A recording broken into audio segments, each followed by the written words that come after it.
साथियों नमस्कार। रीट स्पेशल के तहत हम प्रैक्टिस सेट कर रहे हैं। आइए कुछ और क्वेश्चनों को सीखने का प्रयास करें हिंदी विषय के लिए। तो सबसे पहले हम हिंदी में क्या देखते हैं, गद्यांश को देखेंगे, फिर उससे जुड़े हुए प्रश्नों को देखेंगे। उसके बाद हम कौशल से संबंधित प्रश्नों को देखेंगे। तो गद्यांश पढ़ें। इस तरह अंग्रेजी पढ़ोगे तो ज़िंदगी भर पढ़ते रहोगे और एक हर्फ ना आएगा। अंग्रेजी पढ़ना कोई हंसी खेल नहीं है कि जो चाहे पढ़ ले, नहीं एरा गैरा नत्थु खैरा। अभी सभी अंग्रेजी के विद्वान हो जाते तो यहाँ रात दिन आँखें फोड़नी पड़ती हैं और खून जलाना पड़ता है, तब कहीं यह विधा आती है। और आती क्या है, हाँ कहने को आ जाती है। बड़े बड़े विद्वान भी शुद्ध अंग्रेजी नहीं लिख सकते, बोलना तो दूर है। और मैं कहता हूँ तुम कितने घोंघा हो कि मुझे देखकर भी सबक नहीं लेते। मैं कितना मेहनत करता हूँ, तुम अपनी आँखों देखते हो। अगर नहीं देखते तो जो यह तुम्हारी आँखों का कसूर है, तुम्हारी बुद्धि का कसूर है। इतने मेले तमाशे होते हैं, मुझे तुमने कभी देखने जाते देखा? रोज़ ही क्रिकेट और हॉकी मैच होते हैं, मैं पास नहीं फटकता, हमेशा पढ़ता रहता हूँ। उस पर भी एक एक दर्जे में 2-2 3-3 साल पढ़ा रहता हूँ। फिर तुम कैसे आशा करते हो कि तुम यूं खेल कूद में वक्त गंवा कर पास हो जाओगे? मुझे तो 2 ही 3 साल लगते हैं, तुम उम्र भर इसी दर्जे में पड़े सड़ते रहोगे। अगर तुम्हें इस तरह उम्र गंवानी है तो बेहतर है घर चले जाओ और मज़े से गुल्ली डंडा खेलो। दादा की गाढ़ी कमाई के रुपयों को क्यों बर्बाद करते हो? तो आइए प्रश्नों को देखें। गद्य के अनुसार बड़े बड़े विद्वान भी अंग्रेजी नहीं लिख सकते। एरा गैरा में कौन सा समास है? द्वंद्व समास। बर्बाद शब्द में कौन सा शब्द उपसर्ग की तरह प्रयुक्त हुआ है? तो वर्ब। मैं क्रिकेट खेल रहा हूँ में कौन सी क्रिया है? तो ये जो है सकर्मक क्रिया है। प्रस्तुत गद्यांश की विधा कौन सी है? तो ये कहानी विधा है। तो आइए जो है पद्यांश है उसको पढ़ने का प्रयास करें।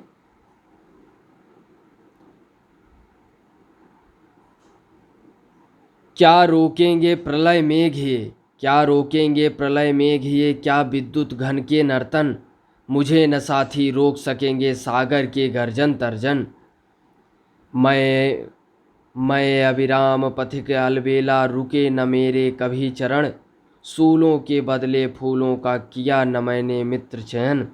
मैं विपदाओं में मुस्कुराता नव आशा के दीप लिए, फिर मुझको क्या रोक सकेंगे जीवन के उत्थान पतन। मैं अटका कब कब विचलित मैं सतत डगर मेरी संबल, रोक सकी पगले कब मुझको यह युग की प्राचीन निबल। आंधी हो ओले वर्षा हो राह सुपरिचित है मेरी, फिर मुझको क्या डरा सकेंगे ये जग के खंडन मंडन। मुझे पथिक कब रोक सके हैं अग्नि शाखाओं के नर्तन। मैं बढ़ता अविराम निरंतर तन मन में उन्माद लिए, फिर मुझको क्या डरा सकेंगे ये बादल विद्युत नर्तन। तो बहुत अच्छी पंक्तियाँ हैं। एक बार फिर पुनः हम पढ़ेंगे।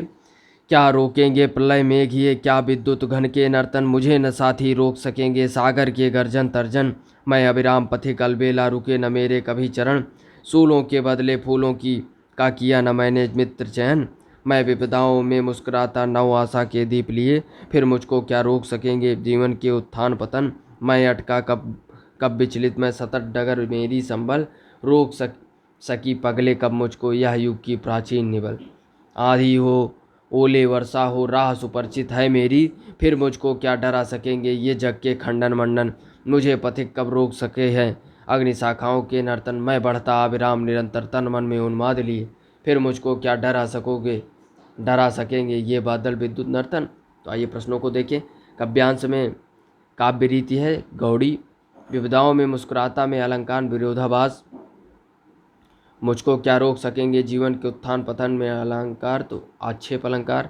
काव्यांश की शैली है तो प्रतीकात्मक।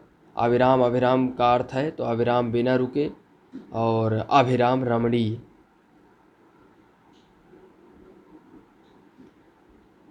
जब दो शब्दों में एक सार्थक और दूसरा निरर्थक हो तब वहाँ लगाया जाता है तो योजक चिन्ह को लगाया जाता है। लाघव चिन्ह का प्रयोग किस शब्द में किया गया है?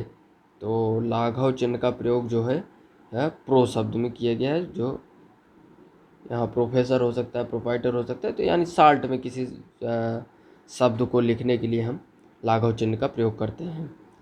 किस वाक्य में सही विराम चिन्हों का प्रयोग हुआ है? तो अन्याय, अन्याय, सरासर अन्याय, ये जो है हमारा विकल्प सी सही हो जाएगा। मुहावरे और लोकोक्तियाँ हैं जिसमें हमें रिक्त स्थान है तो उसमें उसके अंतर्गत भरना है। भगवान के घर है अंधेर नहीं तो देर है अंधेर नहीं। बुरी बला लालच, बुरी बला है भक्षण। एक वाक्य में क्रिया भक्षण करने का अर्थ में प्रयुक्त तो नहीं हुई है, यह वाक्य है। तो आइए देखें वाक्य को। वह हराम का पैसा खाता है, वह जूते खाता है, वह कसम खाता है, वह आम खाता है। तो भक्षण करने के अर्थ में प्रयुक्त तो नहीं हुई है, यह वाक्य है। इसमें क्वेश्चन में क्या कह रहा था कि भक्षण करने के अर्थ में प्रयुक्त तो नहीं हुई है, तो भक्षण यानी खाने के संदर्भ में ना हो। जैसे हराम का पैसा खाता है तो एक भावपूर्ण में है, वह जूते खाता है तो ये भी भावपूर्ण में है, वह कसम खाता है तो ये भी भावपूर्ण में है, वह आम खाता है तो ये वास्तविक रूप है क्योंकि आम खाता है। तो बाकी सब ये सब प्रतिबिंबात्मक रूप में है। तो इसमें कह रहा था कि भक्षण करने के अर्थ में प्रयुक्त तो नहीं हुई है, तो इसमें से हो जाएगा हमारा डी। तो वह आम खाता है, ये साधारण जो है खाने की क्रिया में है। वह पढ़ता है लेकिन बात भी बहुत करता है। व्याकरण की दृष्टि से रेखांकित शब्द को पहचानना है। तो रेखांकित शब्द क्या है? लेकिन, तो ये हो जाएगा अव्यय। केला का तत्सम शब्द क्या है? कदली। कुंजी शब्द है तो तद्भव। और वाक्य को पढ़कर उस खंड का चयन करना है जो व्याकरण अथवा शब्द ज्ञान के नियमों के अनुसार त्रुटिपूर्ण हो या त्रुटि रहित हो, तो उस एक चिन्ह करना है। दुनिया में मनुष्य की आवश्यकताओं के लिए बहुत कुछ है परंतु उसके लोभ के लिए कदापि नहीं। तो इसमें क्या हो जाएगा? दुनिया में मनुष्य की आवश्यकताओं के लिए तो बहुत कुछ है परंतु उसके लोभ के लिए कुछ नहीं है। तो यहाँ जो है कुछ हो जाएगा, कदा अव्यय संबंधी अशुद्धि यह है। आइए अगले क्वेश्चन को देखें। उपयुक्त उत्तर वाले विकल्प को चयन करना है। भाषा सीखने सिखाने में सर्वाधिक महत्वपूर्ण है, तो सर्वाधिक महत्वपूर्ण भाषा का समृद्ध परिवेश होता है। भाषा कौशल के संबंध में कौन सा कथन सही नहीं है? तो भाषा कौशल एक क्रम में अर्जित नहीं किए जाते। भाषा कौशल एक दूसरे को प्रभावित करते हैं। भाषा कौशल एक क्रम में ही अर्जित किए जाते हैं। भाषा कौशल एक दूसरे से संबंधित होते हैं। तो भाषा और कौशल एक क्रम में अर्जित नहीं किए जाते। चूँकि इसमें हमारा ये कौन सा कथन सही नहीं है इसकी चर्चा करनी है, ये बात नहीं है कि सही की कथन चर्चा करनी है। तो चूँकि सही क्या है वास्तविक रूप में कि भाषा कौशल एक क्रम में ही अर्जित किए जाते हैं और भाषा कौशल एक दूसरे को प्रभावित भी करते हैं। भाषा कौशल एक दूसरे से संबंधित भी होते हैं। तो ये सभी सही है हमारा। चूँकि इसमें कौन सा कथन सही नहीं है पूछा, विकल्प ए सही है। बच्चों के भाषा प्रयोग में होने वाली त्रुटियों के संबंध में कौन सा कथन उचित नहीं है? तो त्रुटियों का अर्थ भाषा अज्ञानता, तो इसीलिए यह कथन ये सही नहीं। बाकी त्रुटियों का अर्थ नहीं है शिक्षकों में कमी। त्रुटियां सीखने की प्रक्रिया का एक पड़ाव है। त्रुटियां बच्चों की मदद का मार्ग तय करती हैं। तो ये सभी कथन हमारे उपयुक्त हैं। कौन सा प्रश्न बच्चों के भाषा आकलन की दृष्टि से सर्वाधिक उपयोगी है? तो ईदगाह की कहानी अपनी भाषा में सुनाइए, ये जो है आकलन की दृष्टि से सर्वाधिक उपयोगी प्रश्न है।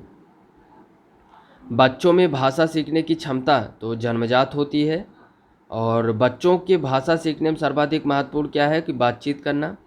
प्राथमिक स्तर पर भाषा सीखने सिखाने का अर्थ है तो भाषा का प्रभावी होना। बच्चे सामाजिक अंतःक्रिया से भाषा सीखते हैं, यह विचार किसका है? तो वाइगोत्स्की का। प्राथमिक स्तर पर के बच्चों के भाषा विकास की दृष्टि से सर्वाधिक महत्वपूर्ण है। तो भाषा विकास की दृष्टि से सर्वाधिक महत्वपूर्ण बाल साहित्य है।